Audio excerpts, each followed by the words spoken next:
Saudara yang dikasih Tuhan, hari ini seperti Pak Paulus tadi katakan, kita masuk dalam minggu ke-15 setelah Trinity. Maka temanya adalah, salah satu tema yang diangkat adalah berharaplah kepada Tuhan. Berharaplah kepada Tuhan, Allah yang Dia yang memelihara. Maka saya mengajak kita merenungkan dari ayat yang tadi juga kita sudah baca, 1 Petrus pasal yang kelima. 1 Petrus pasal yang kelima. Saya akan membaca 2 ayat saja dan kita merenungkan nanti sampai ayat 11. Saya membaca kembali ayat 6 dan ke-7. 1 Petrus pasal yang kelima, ayat 6 sampai 11. Saya akan membacakan 6 dan 7 saja. Karena itu rendahkanlah dirimu di bawah tangan Tuhan yang kuat, supaya kamu ditinggikannya pada waktunya. Serahkanlah segala kekhawatiranmu kepadanya, sebab Ia yang memelihara kamu, Saudara yang dikasihi Tuhan, kita seringkali kalau membaca bagian ini, ya pada umumnya akan merasa klise ya, bahwa Allah memelihara.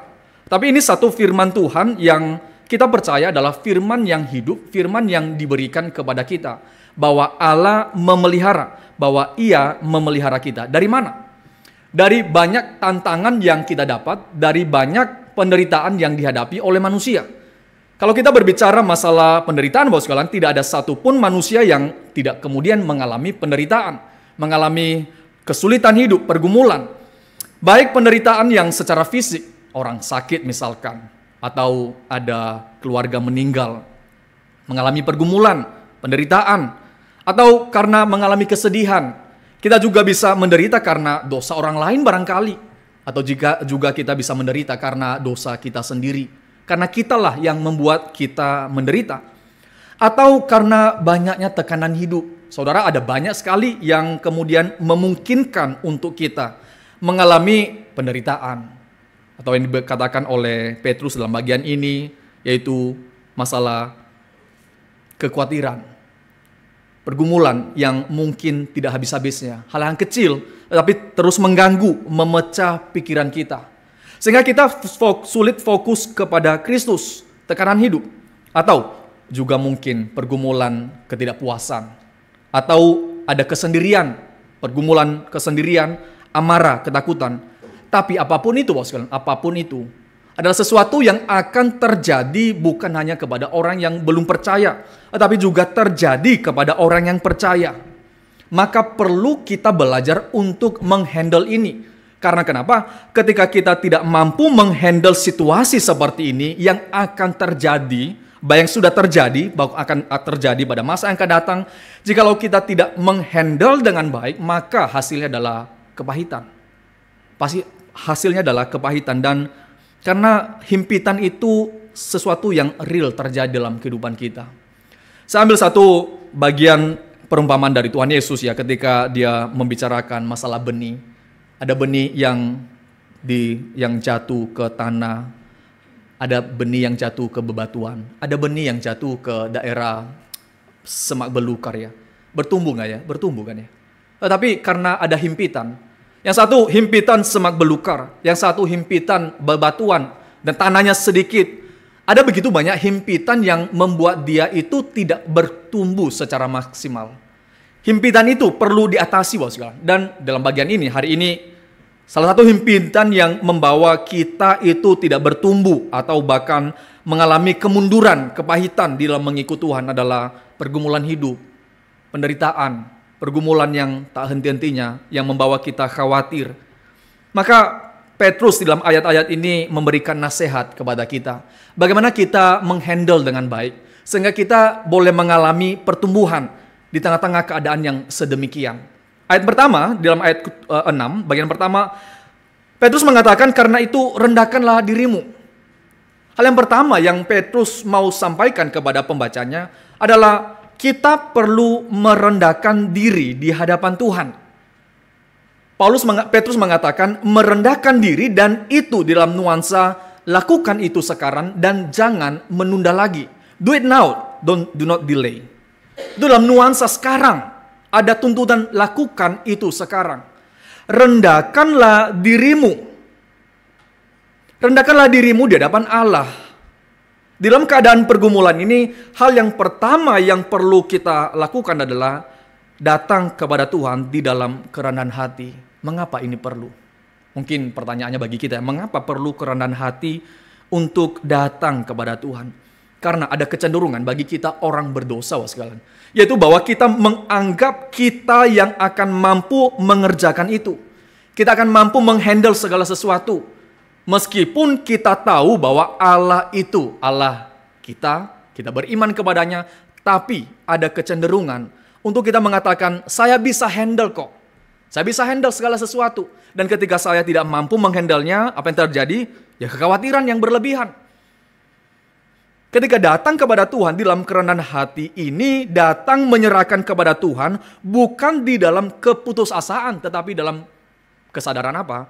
Kesadaran siapa Tuhan dan siapa diri saya. Ketika dikatakan datang dalam kerendahan hati itu adalah saya datang dalam pengenalan yang benar akan Tuhan saya dan pengenalan akan diri saya, ya dalam manusia yang terbatas, dan mencoba menempatkan posisi Tuhan di tempatnya sebagai Allah yang berdaulat di dalam kehidupan saya. Saudara, Petrus mengatakan, rendahkanlah dirimu, datanglah kepada Tuhan, rendahkanlah dirimu di hadapannya. Tetapi yang menarik ya, ketika Petrus mengatakan perintah ini, rendahkanlah dirimu, itu kan kalimat perintah ya. Perintah untuk merendahkan diri. Tetapi Petrus menggunakan kalimat yang pasif di sini, atau voice yang pasif ya. Rendahkan dirimu itu sebuah perintah yang bersifat perintah. Tapi di dalam bahasa yang dipakai oleh Petrus ya, itu passive voice. Pasif. Mengapa? Karena walau bagaimanapun Petrus mengetahui untuk datang menyerahkan diri dengan rendah hati di hadapan Tuhan itu tidak mungkin dilakukan oleh orang berdosa. Tidak mungkin dilakukan oleh kita yang dikatakan oleh Petrus dalam ayat kelima, orang-orang yang penuh dengan kecongkakan. Tidak mungkin terjadi itu tanpa apa? Tanpa kita itu dikuasai oleh Roh Kudus. Maka bagian ini ya, Petrus itu secara aktif memberikan perintah, tapi juga di sisi lain itu passive voice. Artinya apa? Sebuah kesadaran senantiasa meminta kepada Tuhan dan kesadaran untuk dipimpin sepenuhnya oleh Roh Kudus sehingga kita bisa datang di dalam kerendahan hati kepada Tuhan. Dengan rendah hati kepada Tuhan yang empunya segala sesuatu. Saudara, tadi saya mengatakan mengapa kita perlu kerendahan hati sedemikian. Karena ada kecenderungan bagi kita. Kecenderungan untuk apa? Untuk merasa diri bisa menghandle segala sesuatu. Kita merasa bahwa kitalah yang tahu yang mana yang tepat. Kita merasa kita yang tahu yang mana yang baik bagi kita. Perlu kerendahan hati dalam hal ini. Perlu kesadaran bahwa saya manusia di dalam pengetahuan yang terbatas, di dalam pengenalan yang terbatas, dan Tuhan adalah Tuhan yang mengetahui segala sesuatu. Kita perlu dengan rendah hati datang di hadapannya. Saudara, kalimat ini mengingatkan kita perlu perjuangan untuk menyerahkan diri kita sepenuhnya kepada Tuhan. Saudara, kalau kita melihat bagian ini ya, saya mungkin mengambil contoh ya. Mengambil contoh ketika kita menonton ya. Mungkin pernah menonton sebuah kapal, misalkan kita berandailah sebuah kapal membawa penumpang sangat banyak. Tetapi kemudian ombak sangat besar sekali. Dan kita melihat ada seorang anak kecil bawa segala anak kecil, dan kemudian marah-marah sama kapten kapal. Mengatakan, kenapa kamu membawa kapalnya seperti ini? Mengapa kamu berdiri saja di kemudi itu? Mengapa kamu membawa ke kiri? Kenapa enggak ke kanan? Seharusnya ke kanan. Saudara yang menonton akan merasa apa ya? Kita akan merasa, anak kecil, kamu tahu apa sih? Kok begitu sombongnya kamu merasa kamu tahu segala sesuatu? Tapi saya kira ya, itu cerita yang mungkin menggambarkan secara kecil ya, skala kecil bagaimana kehidupan kebanyakan dari anak-anak Tuhan kan ya.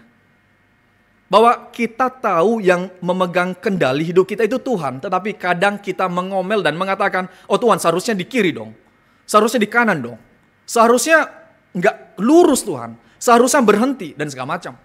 Kita akan jengkel kepada anak itu kan, mengatakan kamu sok tahu, Barangkali ya kita akan mengatakan hari ini kepada diri kita, ternyata ya saya terlalu banyak sok tahu selama ini. Dalam bagian ini ya, Petrus itu mengajak pembacanya, mari dengan rendah hati.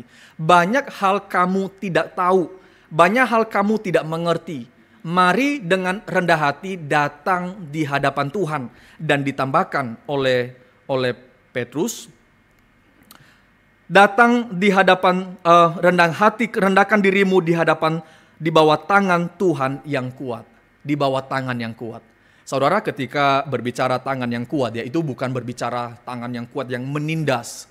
Di dalam Alkitab, tangan yang kuat itu selalu identik dengan tangan yang memberikan pertolongan, tangan yang melindungi, tangan yang memberikan kemenangan. Sebagaimana ketika Tuhan memimpin Israel keluar dari Mesir, Alkitab mencatat dengan tangan yang berat itu menekan Firaun, memberikan kelepasan, memberikan kemenangan kepada orang Israel. Maka ketika kita melihat di sini ya, Petrus mengatakan, rendahkanlah dirimu di bawah tangan Tuhan yang kuat. Dia sedang mengatakan, rendahkanlah dirimu di bawah tangan yang akan memberikan kemenangan kepadamu. Dia akan memberikan kemenangan kepadamu. Dia akan memberikan kelepasan kepadamu. Dia akan memberikan, sebagaimana Israel itu dibebaskan, dia akan memberikan kebebasan kepadamu. Kamu hanya perlu datang dengan rendah hati, mengakui bahwa dia Allah dan engkau manusia. Saudara, di dalam Matius ya, kalau kita membaca kisah yang disampaikan oleh Tuhan Yesus, dalam pasal 6, barangkali kita bisa melihat di sana ketika dia menceritakan akan burung-burung yang tidak menabur, tetapi mereka dapat makan. Atau bunga bakung yang satu hari itu tumbuh, besok sudah hilang. Tapi ya dipelihara oleh Tuhan. Dan lembaga ini ya kita bisa mengatakan, jikalau itu terjadi bagi bunga bakung dan bagi burung-burung di luar sana, jikalau dia mengontrol segala sesuatu, jika dia peduli kepada barang-barang yang kecil itu, kalau saya mengatakan, burung pipit ya, kalau jatuh dari pohon hari ini, nanti Bapak Ibu turun ke bawah, tiba-tiba ada burung jatuh di samping mobil saudara. Saudara akan sedih enggak ya? Saudara akan, aduh saya nggak bisa makan siang ini, kenapa? Ada burung pipit tadi mati. Saya kira enggak ya? Kita akan mengatakan, ya sudahlah banyak burung pipit yang lain. Tapi ya, Alkitab mencatat itu yang hal yang kecil, dipelihara oleh Tuhan, dipedulikan oleh Tuhan. Dan saya kira ketika kita melihat bagian ini, maka Tuhan mempedulikan saudara dan saya.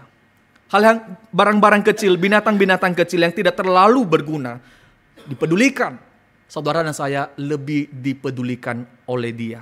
Tetapi yang menarik ya, di dalam ayat ini bukan hanya Petrus mengatakan bahwa rendahkanlah dirimu di bawah tangan Allah yang memberikan kemenangan, di bawah tangan Allah yang melindungi kamu. Tetapi tujuannya supaya kamu ditinggikan pada waktunya. Petrus mengatakan ditinggikan pada waktunya Tuhan. Ada waktu yang ditentukan oleh Tuhan dan waktu itu adalah waktu yang baik. Seorang teolog mengatakannya, salah satu dosa kita di dalam ketidakrendahan hatian mengikut Tuhan adalah ketidaksabaran menantikan waktu Tuhan. Saudara, beberapa contoh dalam Alkitab ya, kalau kita melihat Musa misalkan, Musa menunggu berapa lama? Ketika dia berumur 40, dia mengatakan ini waktunya, tapi Tuhan mengatakan belum waktunya. Tuhan suruh dia ke Midian 40 tahun. Ketika dia sudah nggak bisa ngapa-ngapain, sudah tua Bapak sekalian. Tuhan mengatakan sekarang waktunya. Ketika Yusuf itu ya dijual oleh saudara-saudaranya, masuk dalam lubang, kemudian masuk dalam rumah Potifar, kemudian masuk dalam penjara. Saudara, kira-kira itu berapa tahun ya? Itu 13 tahun. Itu bukan waktu yang pendek. 13 tahun dihabiskan oleh Yusuf. Tapi itu waktunya Tuhan. Waktunya Tuhan itu waktu yang terbaik sampai nanti dalam Kejadian 50 ayat 20 itu Yusuf mengatakan, kamu memang mereka-rekakan yang jahat. Kamu memang reka-rekakan yang jahat kok. Tapi ya Tuhan mereka-rekakan demi kebaikan untuk menghidupkan sebuah bangsa. Untuk menghidupkan semua bangsa. Jadi saudara sekalian, kita melihat di sini ya, Petrus mengatakan supaya engkau ditinggikan pada waktunya. Pada waktu Tuhan, Tuhan akan memuliakan engkau. Pada waktu yang mungkin engkau tidak tahu. Waktu itu nggak ada yang tahu sama sekali. Tetapi waktu Tuhanlah waktu yang terbaik. Dan saudara sekalian, ini bukan kalimat-kalimat klise. Kadang-kadang kita mendengarkan, sudahlah, waktu Tuhan, waktu yang terbaik. Saudara, kalau kita tidak benar-benar mengimani kalimat itu, kita akan jengkel kepada orang yang mengatakan itu. Kalau kita sedang dalam pergumulan, ada orang tiba-tiba datang dan dengan ringan mengatakan, sudahlah, waktu Tuhan, waktu yang terbaik. Saudara, kalau kita tidak beriman kepada kalimat itu, saudara akan marah besar kepada orang yang mengatakan demikian, meskipun itu firman Tuhan. Maka hari ini mari kita membaca ayat-ayat ini sebagai sesuatu, sebagai firman Tuhan yang kita imani pada waktu Tuhan. Kapan waktu Tuhan itu, Bapak sekalian? Saya ambil bagian terakhir dari Roma yang dituliskan oleh Paulus. Paulus katakan dalam Roma 5 ayat 6, karena pada waktu kita masih lemah, Kristus telah mati untuk kita orang-orang yang durhaka pada waktu yang ditentukan oleh Allah. Sekali lagi, waktu yang ditentukan oleh Tuhan.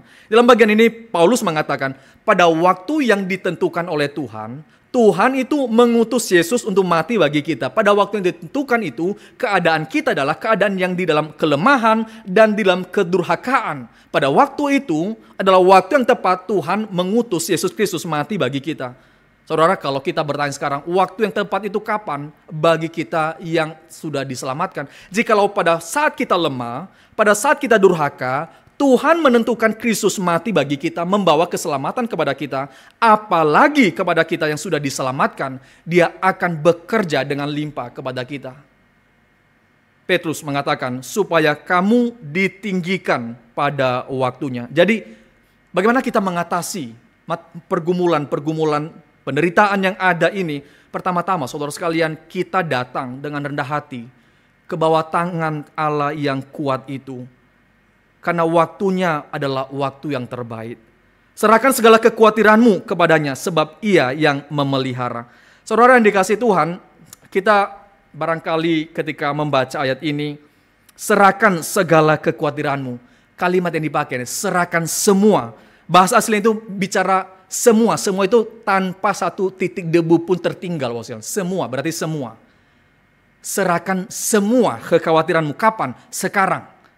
Dan jangan tunda lagi. Sekarang semua berikan kepada Tuhan. Serahkan ke dalam tangannya yang kuat itu. Saudara, ini adalah satu kalimat yang diungkapkan oleh para murid kepada Yesus Kristus. Ketika mereka di kapal, tadi Pak Paulus quote juga. Ketika mereka di kapal itu kapal sudah terombang-ambing, hendak tenggelam. Kalimat daripada para murid Tuhan, tidakkah engkau peduli kepada kami? Tuhan gak peduli kepada kami. Di dalam bagian ini, serahkan segala kekhawatiran sebab Ia yang memelihara, sebab Ia yang mempedulikan kamu. Dalam ayat itu itu para murid mengatakan, Tuhan gak pedulikah engkau kepada kami? Saudara, Yesus bangkit dan mengatakan, itu, tenanglah badai itu. Saudara, dengan kalimat yang kecil sekali, Tuhan datang dan memberikan ketenangan kepada para murid dengan mengatakan kepada laut yang berbadai itu, tenanglah.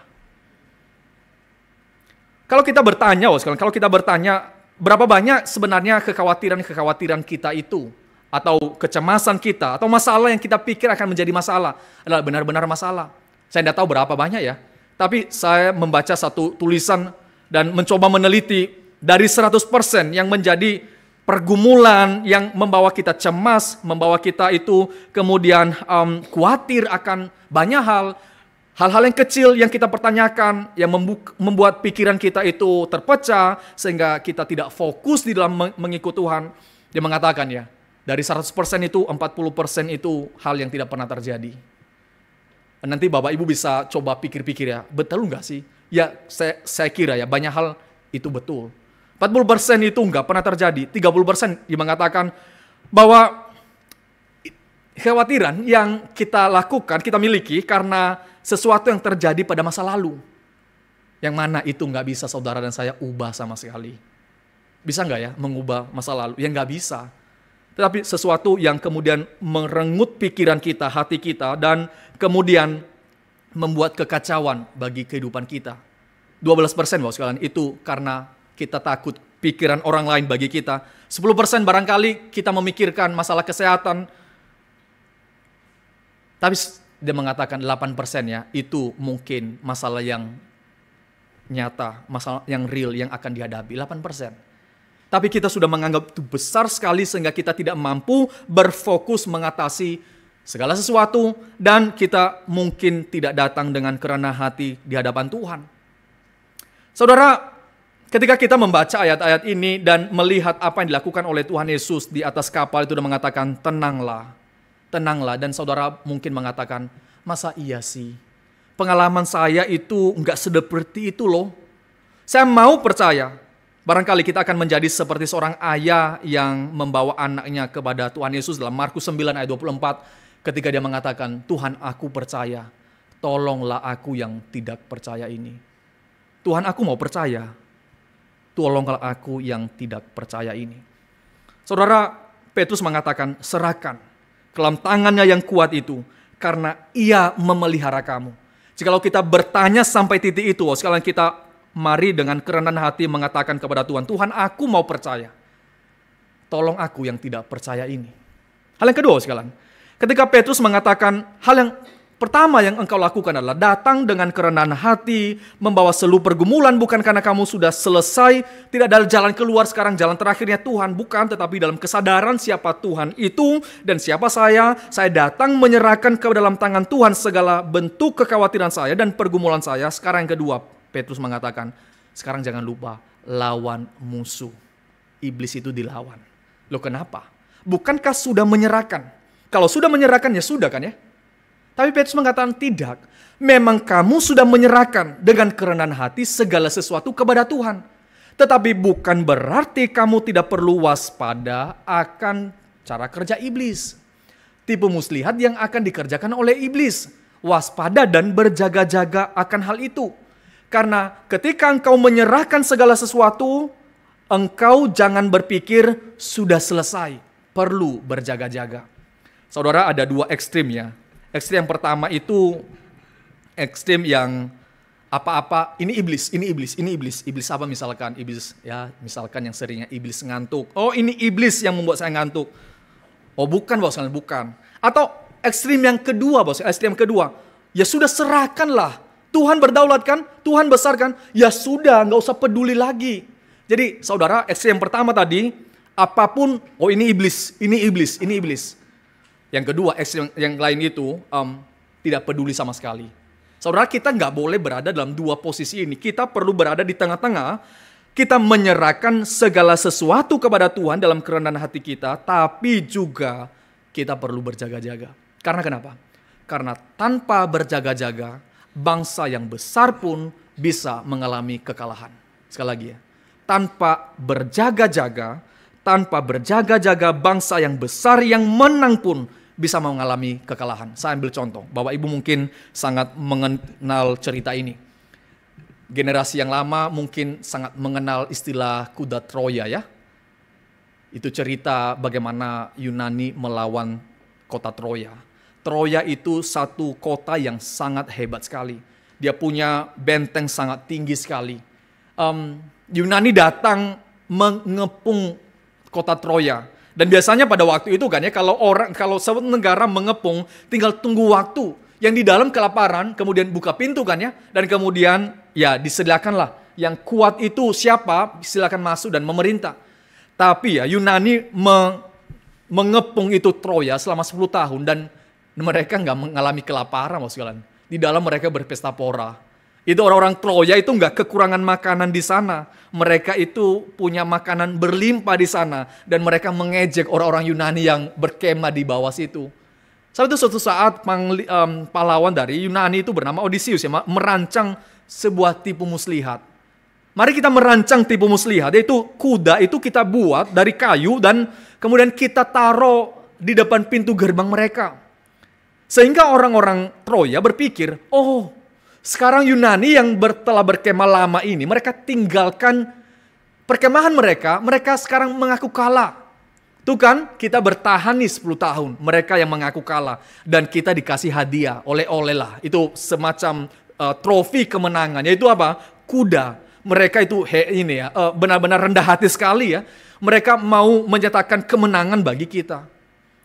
Saudara, saya percaya selama 10 tahun itu ya, mereka tidak kemudian dengan gegabah menganggap enteng orang yang ada di depan.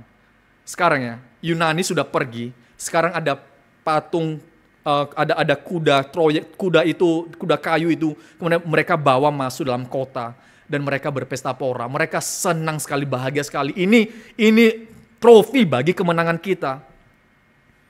Apa yang terjadi, saudara tahu kan? Malam harinya, orang-orang yang telah disisipkan dalam kuda itu, mereka keluar pada malam hari dan kemudian membuka pintu gerbang dan membuat tentara Yunani masuk. Ketika orang-orang Troya sedang tidur, mereka dihancurkan. Kenapa, saudara? Tidak ada jaga-jaga, tidak berjaga-jaga. Orang yang sudah menang pun, ini bangsa besar, saudara, tidak ada jaga-jaga, kekacauan terjadi, kekalahan terjadi. Apalagi dalam bagian ini, Petrus mengatakan, sadarlah dan berjaga-jagalah, lawanmu si iblis berjalan keliling sama seperti singa yang mengaum-aum dan mencari orang yang dapat ditelannya. Saudara, dalam Alkitab dikatakan iblis itu sejak mencoba Yesus Kristus, dia mengatakan dia selalu mencari kesempatan, selalu mencari waktu yang baik untuk mencobai dan menjatuhkan Yesus Kristus. Dan sampai ini hari, iblis tetap bekerja mencari waktu yang tepat, mencari waktu yang baik untuk menjatuhkan saudara dan saya. Memang sudah serahkan segala sesuatu kepada Tuhan, tapi jangan lupa berjaga-jaga karena iblis begitu licik. Dia akan membawa pikiran kita, hati kita jauh dari Tuhan dan mempertanyakan kebaikan Tuhan. Itu jangan pikir itu terjadi kepada orang yang lain. Bagi saya tidak. Oh tidak, Bapak sekalian. Kita tidak menjaga hati kita, tidak menjaga pikiran kita, iblis bisa masuk. Dan pada waktu itu nggak ada yang tahu, Bapak sekalian. Waktu itu nggak ada yang tahu. Dan iblis akan menggoda kita. Dia mengatakan seperti singa yang mengaum-ngaum. Saudara, singa yang mengaum-ngaum itu, kalau saya beberapa kali mengatakan ya, singa itu kalau mau mencari mangsanya ya, dia itu akan begitu memikirkan dengan sangat baik langkahnya berapa, maksudnya panjangnya berapa, sehingga kalau dia bergerak, itu mangsa tahu dia bergerak dan dia memastikan mangsa itu harus dimakan. Kalau enggak, dia habis tenaga dan mangsa akan lari. Dia mengendap, dia mencoba sedemikian rupa mencari waktu yang terbaik. Dan saudara dan saya, kita bukan memiliki singa yang mengaum-ngaum kan ya. Kita memiliki iblis yang itu loh, Adam dan Hawa yang bertemu muka dengan Tuhan saja jatuh karena godaannya dia. Apalagi saudara dan saya hari ini yang telah jatuh dalam dosa. Godaan itu bisa datang kapan saja. Saudara, bagian ini saya mencoba mengquote apa yang dikatakan oleh Bapak Agustinus misalkan. Dia mengatakan hari terakhir itu adalah hari rahasia. Hari terakhir itu adalah rahasia. Dan itu sebabnya setiap hari adalah hari yang perlu jaga-jaga. Dilanjutkan begini, Bapak sekalian.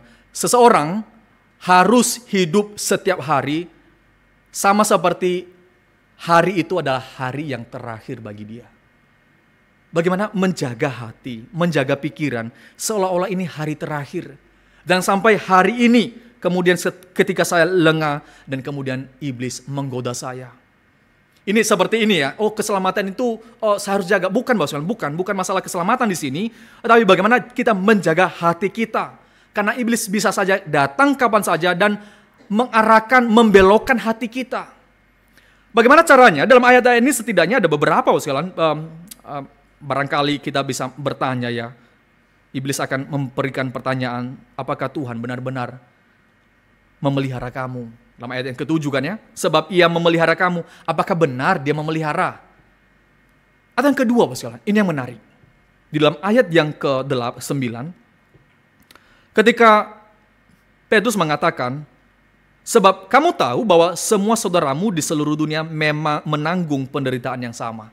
Iblis di dalam kelicikan dan kecerdikannya, dia bisa menggoda kita dan mengatakan, lihat, kamu seorang diri kan ya, Kamu itu sangat unik loh. Penderitaanmu itu nggak ada yang tahu. Penderitaanmu itu nggak ada yang alami. Hanya kamu.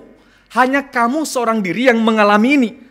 Tetapi Petrus mengatakannya, sebab kamu tahu bahwa semua saudaramu di seluruh dunia menanggung penderitaan yang sama. Menanggung derita yang sama. Yang menderita itu bukan hanya kamu. Yang menderita juga orang lain. Orang yang sama-sama beriman kepada Tuhan. Yang punya masalah itu bukan hanya kamu. Tetapi kadang-kadang iblis akan mengatakan kepada kita, kamu mengalami ini dan orang lain tidak mengalaminya. Kamu mengalami ini dan Tuhan tidak peduli kepadamu. Ini unik bagi kamu sendiri. Unik bagi kamu dan orang lain tidak tahu apa-apa. Sehingga kalau orang lain berbicara tentang masalahmu, mereka hanya berbicara omong kosong. Mereka nggak tahu sama sekali. Tapi sekali lagi sekalian, godaan-godaan seperti ini itu bisa masuk ke dalam hati kita ketika kita tidak berjaga-jaga. Ketika kita tidak menyadari kembali dalam kerendahan hati datang kepada Tuhan, menyerahkan ke dalam tangannya yang kuat bahwa Dia itu yang baik, Dia itu Allah kita yang memberikan kemenangan kepada kita. Dan ketika suara itu datang kepada kita dan kita bisa mengatakan, oh enggak kok, Tuhan itu memelihara saya. Tidak kok, saya tidak seorang diri dalam hal ini. Orang lain juga mengalami hal yang sama kok. Cuma mungkin levelnya berbeda.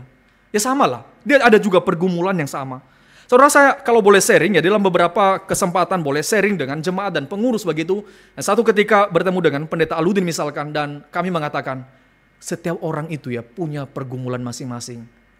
Ketika kita melihat pergumulan satu demi satu, maka kita akan mengatakan, betul-betul ya, hanya anugerah Tuhan dan pertolongan Tuhan yang kita harapkan. Gak ada yang lebih banyak masalahnya daripada yang lain. Yang lain itu mungkin gak kelihatan saja. Atau dia tidak bicara. Atau dia simpan untuk tidak memberitahukan kepada orang lain. Sehingga kita merasa, orang lain tidak alami sama sekali, hanya saya mengalami. Tapi Petrus di sini mengatakan, berjaga-jaga. Karena iblis akan menggunakan momen-momen seperti ini untuk mengatakan, penderitaanmu itu hanya kamu seorang diri yang mengalami. Saudara, saya kira ketika kita menyadari cara kerja dari iblis yang senantiasa menunggu waktu yang tepat, senantiasa menunggu waktu kapan dia menggoda kita dan menjatuhkan kita, membawa kita jauh daripada Tuhan, maka sebagaimana hal itu terjadi ya, hal itu dilakukan oleh iblis, maka seperti demikian juga kita selayaknya berjaga-jaga. Gak ada momen kita mengatakan, sudahlah, saya sudah ada di atas angin sekarang. Dan kemudian iblis sudah tidak dapat menjangkau saya.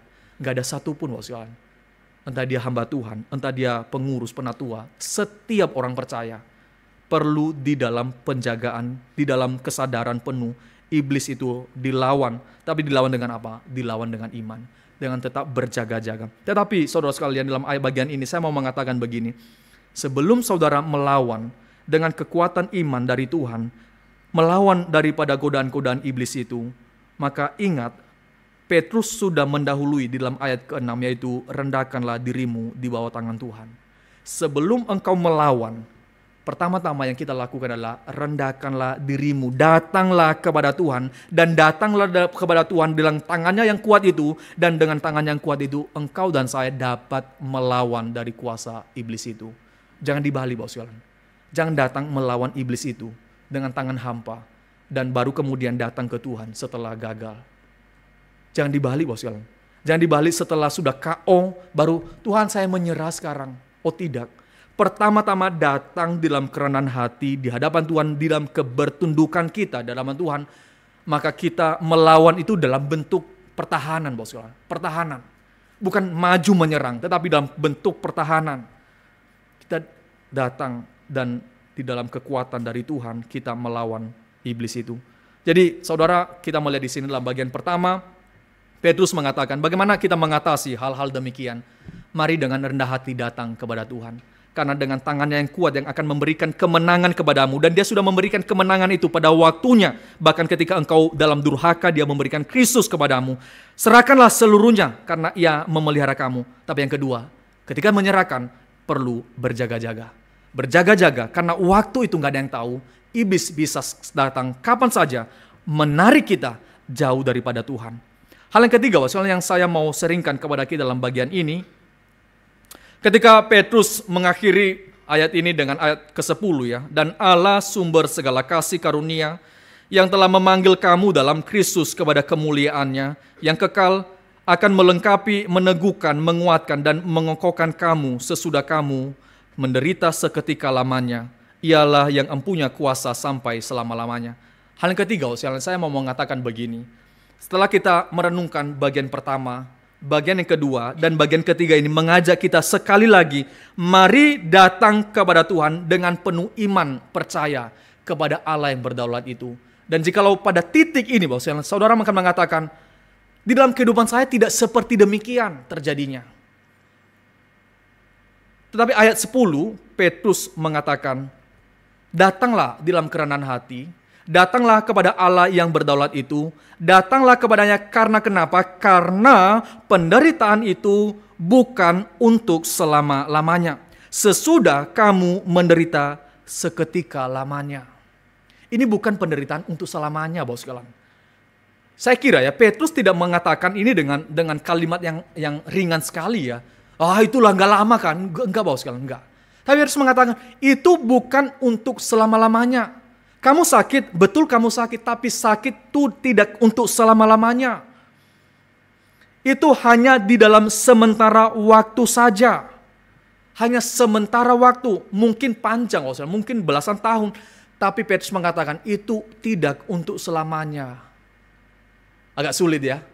Kita mungkin mengatakan, ya kamu sih nggak ngalamin.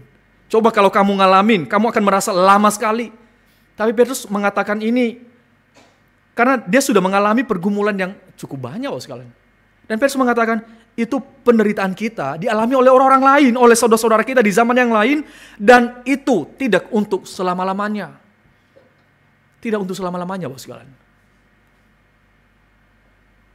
Hal yang kedua ya, Petrus mengatakan selain itu bukan untuk selama-lamanya. Petrus mengatakan dalam bagian ini, dan Allah sumber segala kasih karunia. Dia menjelaskan siapa Tuhan. Dia sumber kasih karunia. Dia sumber yang akan memberikan kepada kita. Dia bukan hanya ada di tengah-tengah dan kemudian ya berhenti. Tapi dia sumber. Dia Allah, sumber kasih karunia yang akan memberikan berkat kepada umatnya. Saudara, kalau kita kembali ke dalam poin yang cerita tadi ya. Seorang kapten kapal, tapi dalam pengalamannya itu dia bisa melewati badai yang besar. Saudara, mungkin ya, kita akan melewati badai dalam kehidupan kita. Mungkin badai kehidupan yang tidak gampang. Tapi saudara sekalian, Tuhan yang memimpin. Tuhan yang akan memberikan berkat kepada kita melewati akan pergumulan demi pergumulan itu. Kenapa Petrus mengatakan, dia sumber segala berkat. Dia sumber segala berkat. Dan terakhir, Petrus mengatakan di bagian ini ya, yang telah memanggil kamu dalam Kristus kepada kemuliaan yang kekal. Penderitaan itu enggak kekal. Tetapi saudara dan saya dipanggil di dalam kemuliaan yang kekal. Tuhan tidak memanggil saudara dan saya untuk menderita dan memang Tuhan senang untuk kamu menderita. Oh tidak, Petrus mengatakan di sini, penderitaan itu ada, tapi tidak untuk selamanya. Karena yang selamanya adalah kemuliaan yang kekal yang diberikan kepada kita di dalam Kristus. Kemuliaan kekal yang akan diberikan kepada kita di dalam Kristus. Saudara yang dikasihi Tuhan, di dalam bagian terakhir ini kita melihat apa yang dikatakan oleh Petrus ya, untuk boleh kembali meneguhkan hati kita, bagaimana kita datang kepada Tuhan yang memiliki tangan yang kuat itu, ketika mengatakan penderitaan itu tidak untuk selamanya. Dia sumber berkat bagi kita, dan dia memanggil kamu bukan untuk mendapatkan penghakiman itu, tapi mendapatkan kemuliaan di dalam Kristus. Akhir kata saya mengatakan kepada kita, apakah kemudian kita ketika membaca ayat-ayat ini dan kita menjadi percaya kepada ayat-ayat ini, Bapak sekalian. Saya berharap kepada kita hari ini ketika membaca bagian-bagian ayat 6 sampai 10, sekali lagi kita mengatakan ya dan amin. Saya percaya kepada firman yang saya baca hari ini, dan kita di dalam pergumulan yang besar kita bisa mengatakan kepada Tuhan, Tuhan aku percaya. Tolong aku yang tidak percaya ini. Tuhan kiranya berbelas kasihan kepada setiap kita dalam pergumulan yang ada. Saya percaya pergumulan yang ada yang Tuhan berikan kepada kita untuk membawa kita semakin dekat dengan Tuhan. Sebagaimana saya mengquote daripada Charles Spurgeon, Spurgeon mengatakan bahwa kadang-kadang penderitaan, masalah, pergumulan yang hadir dalam kehidupan anak-anak Tuhan itu seperti anjing yang menggonggong seorang anak kecil, dan dia kemudian berlari kepada ayahnya dan mengatakan, "Tolong saya, ayah," karena ada anjing yang menggonggong. Spurgeon mengatakan ya, pergumulan, penderitaan, dan segala macam bentuk yang terjadi dalam kehidupan kita, itu seharusnya membawa kita itu untuk datang kepada Tuhan dan mengatakan, "Tuhan, tolong saya. Tuhan, berikan pertolongan di dalam segala pergumulan yang ada ini." Tuhan memberkati kita dan menguatkan setiap kita. Mari kita tundukkan kepala kita berdoa. Bapa di sorga, kami sekali lagi berdoa, bersyukur atas anugerah Tuhan yang limpah kepada kami. Engkau memberikan firman kepada setiap kami ya Tuhan.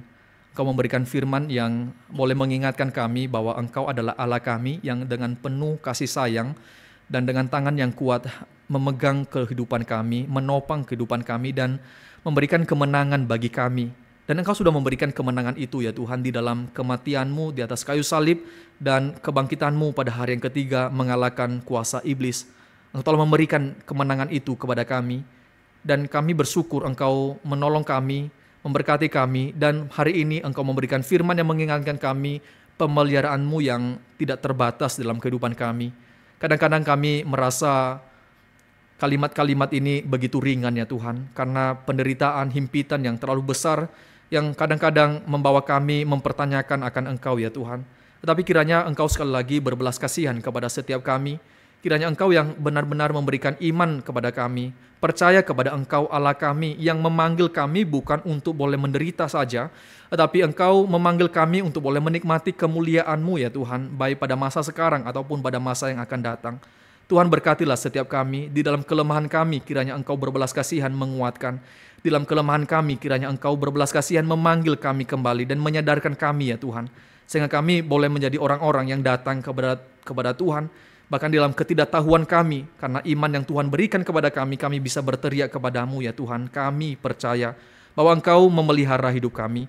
Kami percaya Tuhan bahwa Engkau mendengarkan doa-doa kami. Tolonglah kami ya Tuhan yang kurang percaya ini. Kiranya Tuhan boleh melimpahi kami dengan rahmat-Mu, sehingga kami boleh pulang dari tempat ini ya Tuhan. Kami dengan sukacita menyerahkan segala sesuatu, perkara hidup kami ke dalam tangan Tuhan.